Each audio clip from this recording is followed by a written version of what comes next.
Nel 1931, durante una tournée a Firenze, Totò conosce Diana, una ragazzina di appena 15 anni, cognata di un suo caro amico.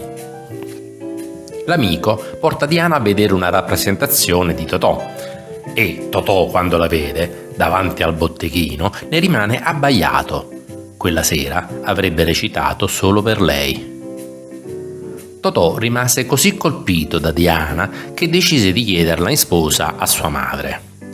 Ma vista la grande differenza di età, Totò aveva 33 anni, la madre di Diana rifiutò.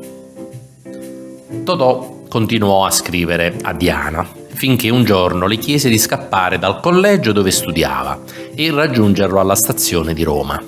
Diana non ci pensò due volte. La sera in collegio preparò la sua valigia e da Firenze prese il treno per Roma. Nel 1933 dalla loro unione nasce la piccola Liliana. Nel 1935 Totò e Diana si sposano, ma dopo pochi anni il loro matrimonio entra in crisi per le tante scappatelle dell'attore.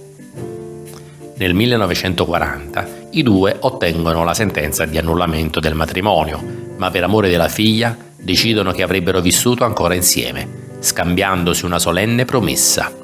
Ognuno avrebbe riacquistato la propria libertà dopo il matrimonio e la sistemazione della piccola Liliana.